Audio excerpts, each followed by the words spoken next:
la grande, por la ambición. Así es la política. ¿Y quién sabe mejor de política que yo? Pues obviamente que Renata Turrent. Así que grábenos, don David, para darle la bienvenida a nuestra queridísima Renata Turrent a este espacio. Renata, ¿cómo te va? Querido Toño, ¿cómo estás? Qué gusto estar por acá. Hola a ti y a todo tu auditorio. Pues qué gusto tenerte aquí, que podamos platicar de la verdad de la vida, no solamente de lo que nos muestran en los spots ahí en Facebook, en Instagram, los Silvanos Aureoles, los Corrales, los Alfaros. Antes de que vayamos con tu tema, ¿qué te parece que me das tu opinión sobre lo que están gastando en estos spots, sobre las ideas que plantean? Clientelismo, dice Corral, y Silvano Aureoles dice que ahora que el gobierno de México quitó las estancias infantiles y etcétera, nosotros sí les estamos dando estancias infantiles a los papás y etcétera, ¿no? ¿Cómo ves? Cínicos, ¿no? Mira, yo tres puntos al respecto. El primero es que me parece curioso la hipocresía de que después de haber gobernado entre el PRI y el PAN el país por tanto tiempo y no haber hecho nada, francamente haber dejado el país en ruinas y en específico la presencia del Estado prácticamente nula. Me parece curioso que tengan el descaro de salir a decir, miren cómo nosotros sí estamos apoyando a las guarderías, lo que sea, ¿no? Se puede tener opiniones con respecto a las guarderías. Yo, de hecho, he sido crítica en cuanto a la forma en la que estamos abordando el tema de las guarderías. Creo que se debe mejorar. Creo que es de algunas de las críticas que yo he tenido con el gobierno. Sin embargo, pensar que la respuesta es esta gente que dejó a las mujeres en específico, pero en general a la población más vulnerable, totalmente desprotegida, es un cinismo del nivel así más alto. Y en segundo lugar, lo que mencionas de las campañas, ¿no? A mí me gustó mucho la manera en la que lo abordó la doctora Claudia Sheinbaum, la jefa de gobierno acá en la Ciudad de México, que decía, ¿dónde está la oposición más que hasta hicieron un meme que sale así, criticando?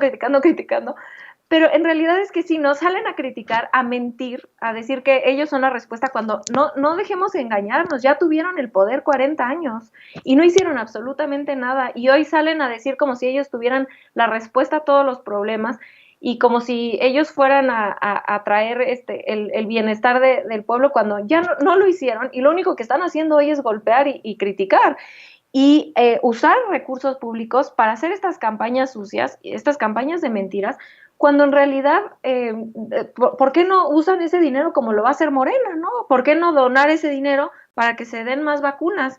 Nada más es criticar, pero a la hora de verdad ponerse a trabajar, como ya lo hicieron 40 años atrás, no hacen nada. Entonces son muy buenos para golpear, pero en realidad a la hora de mostrar, órale, aquí está el dinero, aquí está la mitad del dinero de mis campañas, no lo hacen. Y esto, dicho sea de paso, que sé que ahorita le vamos a entrar al tema, es además del dinero que gastan en campañas sucias, tienen a todos los medios masivos de comunicación a su favor y en contra del gobierno.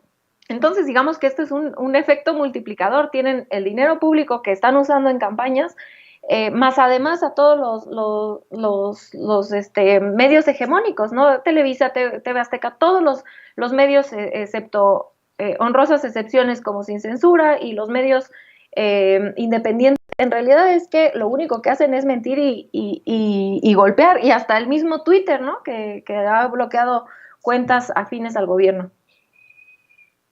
Exactamente. Ahora ya hasta en las redes sociales nos damos cuenta quién tiene el sartén por el mango. Pues las corporaciones, aquellos que detentan la propiedad absoluta de Twitter. Desde hace días lo platicábamos con Manolo Ibarra, Renata, cómo es que pues existe definitivamente este enfrentamiento duro en redes sociales, en Twitter, y siempre se le favorece, en todo caso, se le favorece a personajes de la ultraderecha. Hace ratito compartíamos con el público consentidor de Sin Censura un tuit que emite el muy chucho de Jesús Zambrano, cuestionando precisamente que el presidente López Obrador tenga coronavirus o no. Y según yo, pues esto lo habían planteado desde hace tiempo como una realidad para bloquear cuentas, ¿no? Por cuestionar este tipo de cuentas. Son mensajes violentos hasta lo que tengo yo de conocimiento, pero no, la cuenta de Chucho Zambrano continúa, del Chucho Zambrano, permíteme decirlo así, ¿no? Continúa abierta sin ningún problema. Ellos tienen todo este apoyo. Es por eso que considero que nosotros, en definitiva, nosotros como pueblo, como mexicanos y mexicanas de a pie, tenemos que seguir exigiendo, buscando otro tipo de plataformas, buscando siempre esa verdad con justicia, o si no nos va a llevar pues nos va a llevar la fregada, ¿no? Con todo esto. Claro. Y bueno, con ¿qué esto me quiero ir dices al siguiente tema y le voy a pedir a don también... David que nos grabe, Renata, porque precisamente hablando de redes sociales y de esos que tienen mensajes absolutamente violentos, que desinforman, que aportan mucho a las fake news, entre esos está la senadora traidora del PAN, Lili Téllez, disque periodista, disque ex periodista, que ahora cuestiona una vacuna con la mayor discriminación, con el mayor racismo, así como cuestionaban la vacuna que tiene su origen en China. Ahora Lili Téllez, con el mayor racismo y discriminación, cuestiona esa vacuna y bueno, se ha hecho de las redes sociales para buscar apoyo. Y es peligrosísimo lo que hacen, ¿no? Porque ya hemos visto el fenómeno antivacunas en Estados Unidos, que afortunadamente acá en México no lo tenemos, pero que en general pues somos vecinos y esos fenómenos de pronto sí traspasan fronteras y está apelando a ese miedo que es peligrosísimo. Hoy en la mañana hablaba con mi abuela, que siempre me ayuda a tener un poco de pulso de qué de las fake news se pasan a la gente de a pie, digamos, y me decía mi abuela, es que ahora la vacuna rusa no sirve y se la van a poner a los pobres. Y yo decía, no. Y yo digo, afortunadamente tengo esa interacción con mi abuela y le puedo aclarar las fake news, pero no todo el mundo tiene alguien que le pueda estar aclarando o alguien a quien le crea para estarle aclarando. Entonces, me parece criminal lo que hace Lili Téllez, y más criminal aún, porque la señora Lili Téllez sabemos que ha difundido fake news, teorías de la conspiración. Bueno, es un personaje, con todo respeto lo digo, pero miserable en la vida pública del país, ¿no? No tendría nada que hacer tomando decisiones del tamaño que las toma, pero bueno, ahí la tenemos. Afortunadamente ya se fue Morena y está donde sus ideales empatan mejor, que es el PAN.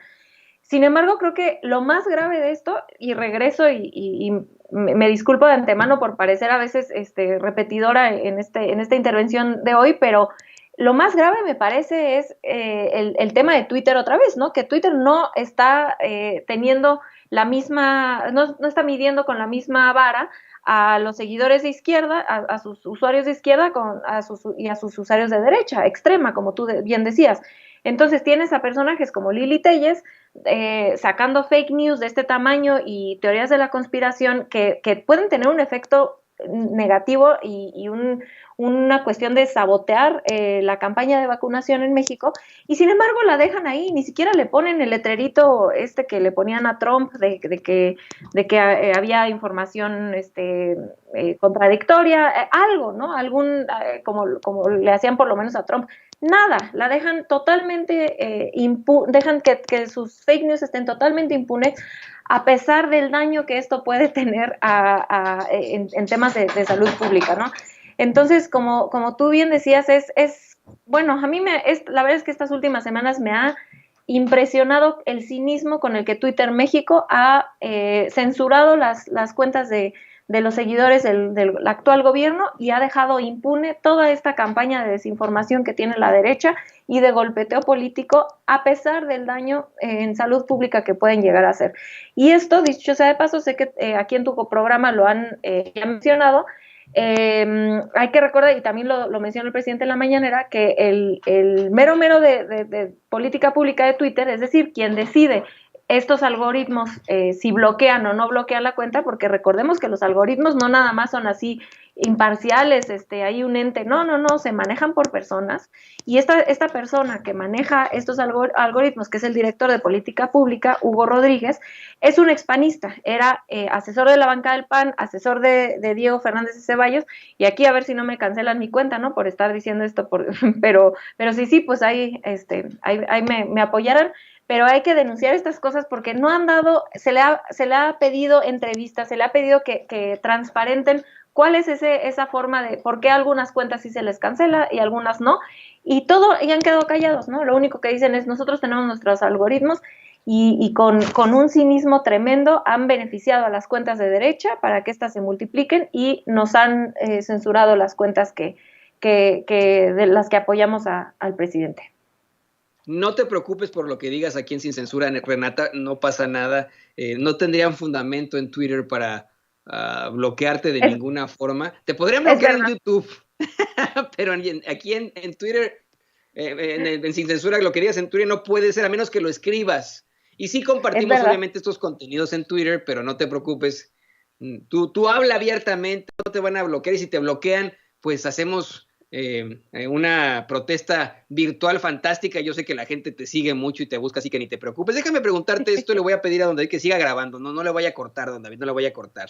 En cuanto al tema de Lili Telles, lo que dice Lili es que esta vacuna rusa Sputnik V no ha sido aprobada por la Organización Mundial de la Salud, que continúa en la fase 3 y que tiene muchos cuestionamientos. Claro, ella utiliza términos muchísimo más discriminatorios, como es ella, ¿no? Clásicos de Lili Telles. Pero en estricto sentido ella se refiere pues a la aceptación que podría tener, la aceptación científica que podría tener una vacuna como es Sputnik V. Tú viéndolo ya teniendo una visión mucho más progresista, obviamente, que Lili Telles, con lo que te has informado, ¿por qué crees que sería buena idea que el gobierno de México, en efecto, obtenga 25 millones de 25 millones, disculpe usted, 25 millones de dosis de esta vacuna? Mira, dos cosas. Creo que yo estaría en contra de que trajéramos esta vacuna si la COFEPRIS no lo aprobara, ¿no? Es obvio que nosotros también tenemos nuestros propios procesos para proteger a nuestro pueblo y eso se tienen que seguir sí o sí, y eso no va a cambiar, ¿no? Ahorita estamos en la etapa de evaluar de manera, sí, con emergencia, como un proceso de emergencia, ver si la vacuna rusa es segura para la gente. Y aquí yo sí quisiera apelar un poco a la lógica que tenemos los ciudadanos, ¿no? Que sería ilógico por parte del gobierno aceptar o apresurar un proceso tan delicado como el de una vacuna, sobre todo una vacuna de 24 millones de vacunas, que son 12 millones de personas a las que se le aplicarían, porque estas la rusa también son de doble dosis. Sería ilógico porque los efectos negativos nos llegarían a golpear a nosotros mismos, ¿no? Al mismo gobierno. Entonces sería ilógico por parte del gobierno decir, bueno, para salir de esta hora le vamos a poner 12 millones de dosis y ya vemos después qué onda, porque los efectos negativos llegarían luego. Entonces sería como ponerte el pie a ti mismo. Entonces no tengo duda que el proceso de COFEPRIS va a ser un proceso serio y que si COFEPRIS lo aprueba, es porque es segura para la mayoría. Y también recordar que no es el único país en el que se va a usar esta vacuna. Argentina también la está pidiendo y Rusia ya lleva muchísima gente vacunada sin ningún problema. Entonces creo que aquí regresar a dejar de oír a las Lili Telles y escuchar más la evidencia científica, que además pues está lo que nos dice la evidencia científica de esta vacuna es que tiene un 90% de eficacia para prevenir la enfermedad. Entonces, pues esas cuentas que están apelando al terror que ha causado esta desgracia del COVID, tratar de silenciarlas y voltear a ver lo que nos dice la ciencia y sí, o sea, recordar, no somos el único país, hay un proceso interno para ver si es segura la vacuna y a menos de que pase los procesos internos no se va a aplicar, ¿no? Entonces creo que menos Lili Telles y más ciencia. Totalmente de acuerdo, más ciencia y muchísimas menos Lili Telles. Y es que, a ver, vamos a ser bien honestos con eso. Es una vacuna que fue desarrollada por el Centro Nacional de Investigación de Epidemiología y Microbiología, Gamaleya, ahí en Rusia. O sea, no cualquiera, no estamos hablando de X o Y, ¿no? El problema aquí, Renata, estoy convencido, es esta idea, pues, muy macartiana que se tiene todavía en nuestros tiempos de Oriente y Occidente, ¿no? De cómo lo que está en Occidente está bien según para estos parámetros, y en Oriente todo es distinto, ¿no? Y no debe de ser así. Lo que es peor de todo, estamos hablando de la ex Unión Soviética, ¿no? Imagínate tú, la ex Unión Soviética generando una vacuna, pues pareciera que todavía estamos en una situación de la Guerra Fría, discutiendo ese tipo de tonterías. Para mí sí es mera discriminación, absoluta discriminación lo que está ocurriendo con esto, simplemente porque se trata de un país que en su momento fue socialista, que no es parte del eje de los países que se asocian, alían constantemente con los Estados Unidos. Bueno, esto es mera discriminación y por supuesto que Lili Telles tendría que participar en todo esto. Déjame cerrar con una última pregunta y le voy a pedir ahora sí que a don David que nos grabe, porque hemos estado aquí platicando una y otra vez sobre la forma en la que están dando a conocer pues el estado de salud del presidente López Obrador en México. En el mundo ha sido un tanto distinta, exceptuando, en mi opinión, al New York Times, aquí en Estados Unidos, al menos la alerta, la notificación, la información, se ha dado tal cual es. El New York Times sí utilizó una serie de opiniones el fin de semana para decir que López Obrador era un escéptico del coronavirus, que México estaba al borde del colapso, etcétera, etcétera, etcétera, ¿no? Entonces, creo que es buena idea que podamos hablar, debatir sobre precisamente la forma en la que los medios internacionales hablan del contagio de coronavirus del presidente López Obrador.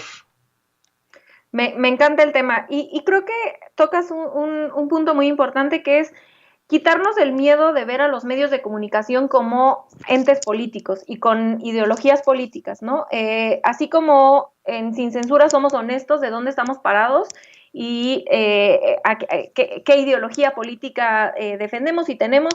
Creo que eso es un periodismo muchísimo más honesto, porque entonces la gente nos puede ver y decir, bueno, mira, Renata apoya al gobierno federal abiertamente, entonces lo que diga, yo lo leo de esta forma o de aquella forma, ¿no? Y de esta forma la audiencia que son adultos inteligentes, que pueden generar sus propias opiniones, pueden leerme a mí, a ti, a cualquier persona que estamos aquí en Sin Censura, con los sesgos que todo mundo tenemos, ¿no? Es esa idea de la imparcialidad de los medios de comunicación o de los comunicadores es como Disneylandia, no existe. Todo mundo tenemos sesgos, todo mundo tenemos opiniones políticas y son válidas, ¿no? Y es válido defender las ideologías políticas que tenemos. Lo que creo yo que no es válido es salir a decir somos neutrales y hacer propaganda política para un lado o para el otro, ¿no? Como creo que está haciendo el New York Times con México, durísimo. Y aquí, para no parecer que estamos cayendo en las teorías de la conspiración, de que está en contra de AMLO, no, los medios internacionales y en específico los medios de Estados Unidos han hecho campañas pero fuertísimas públicas en contra de los gobiernos de izquierda de Latinoamérica, ¿no? No es el primer gobierno al que le pega un medio internacional, específicamente un medio gringo. Y como tú bien decías, el New York Times hablaba de que AMLO no creía prácticamente como si fuera un negador del COVID y que no había hecho lo suficiente y que por qué no se ponía cubrebocas. Y eso es una serie de mentiras. O sea, en realidad es que el gobierno mexicano fue el primer gobierno de América en actuar con el coronavirus, ¿no? ¿Nos ha ido mal? Sí, nos ha ido mal igual que a todo el mundo, porque es una situación horrenda. Esta es una tragedia a nivel mundial. En Alemania tienen problemas con la campaña de vacunación por cuestiones burocráticas. En Estados Unidos se muere, está contagiado no sé cuántos millones de personas, creo que ya casi llegan a los 100 millones. En realidad es que es un problema mundial y no hay ningún país que digan, wow, lo hicieron a la perfección, sobre todo sin cuestiones como de privacidad, ¿no? Porque se voltea de pronto a ver a Corea del Sur como wow, ellos lo hicieron bien. Claro, lo hicieron perfecto, pero tienen monitoreada toda su población, cuestión que en este lado del mundo por cuestiones legales ni siquiera podríamos hacerlos. Entonces, creo que hay que entender que no existe el excepcionalismo mexicano de, ay, qué mal le está yendo a México. Es una situación global en donde a todo el mundo nos está yendo mal y sin embargo los medios internacionales han tergiversado la respuesta del gobierno mexicano como si fuéramos rupestres que no sabemos qué hacer con la situación. No sabemos, hemos tenido errores igual que cualquier otro país del mundo, igual que Alemania, igual que Francia, pero se ha hecho lo mejor que se ha podido con lo que se tiene. Y como tú mencionabas, ¿no? El New York Times fue es uno de los que más ha atacado, más ha tergiversado la respuesta del gobierno y más ha hecho parecer a López Obrador como ha perpetuado esta idea que tiene la derecha de López Obrador, que por cierto es bastante clasista, como de que no sabe lo que hace, que no entiende, que no sabe de política cuando, pues les guste o no, pues es un animal político, ¿no? Pero no solo el New York Times, el LA Times sacó lo mismo, el Financial Times, el Time, el The Guardian, Bloomberg y Washington Post tienen pedazos de, iba a decir headlines, pero quería buscar la palabra en español. Pero bueno, sí, gracias. Encabezados prácticamente idénticos, diciendo que porque Andrés Manuel López Obrador no cree en el coronavirus, entonces México está al borde del colapso. Entonces es un nado sincronizado de los medios internacionales para tergiversar la respuesta del gobierno y me parece patético en cuestiones de periodismo, porque nuevamente se vale tener una opinión política y un sesgo político, y claramente todos estos medios que menciono lo tienen y se vale. Lo que no se vale es tergiversar la información y básicamente están siendo como el Reforma, dan vergüenza de verdad. Sí, exacto, ¿no? Y que la gente tenga claro quiénes son, tenga claro que sí existen líneas, que sí existen tendencias, que los periódicos tienen una clara y marcada línea, que no podemos hablar definitivamente de parcialidad, de imparcialidad, perdón, de objetividad. Cuando se emite una opinión no puede haber objetividad. Esa máxima del periodismo objetivo no existe. Un periodismo objetivo pues es el que da, por ejemplo, una agencia de información en todo caso, en su momento, ¿no? Y aún así, a veces los mismos corresponsales emiten opiniones y se convierten en opiniones subjetivas. Qué bueno que lo podemos platicar. Renata, como siempre ha sido una reflexión muy interesante, un análisis muy fuerte. ¿Qué te parece que nos compartes tus redes sociales y por supuesto las plataformas en las que participas para que además de Sin Censura te vean en otros lados, te escuchen en otros lados y se puedan poner en contacto contigo? Ay, claro que sí, muchas gracias, querido Toño. Me pueden encontrar en @rturrent, así como se escucha con doble R, en Instagram y en Twitter, y ya voy a abrir mi Facebook también. Y me pueden ver también, tengo mi programa en el Canal 21, Capital 21 es el canal de la Ciudad de México, pero lo pueden ver por internet, capital21.gov.mx, y ahí los miércoles a las 10 de la noche tengo mi humilde espacio que espero que les sirva, son reflexiones de temas coyunturales, en general de política social, pero casi siempre entre puras mujeres. Entonces, es un espacio lindo que espero que les guste y, por supuesto, aquí en La Familia Sin Censura, que es mi espacio favorito para venir a platicar lo que pasa en la semana. Escribe Luis Dan en nuestros chats: más Renatas, menos Aristeguis. Esto es lo que dice el público consentidor Sin Censura. Yo Adorados. se lo paso a costo. Ahí lo tiene usted. Renata Turrent, la queridísima Renata Turrent, como siempre. Que te vaya muy bien, amiga. Muchísimas gracias. Te mando un abrazo fuerte hasta allá, a ti y a todo el auditorio. Muchas gracias por escucharme. Gracias a Renata Turrent.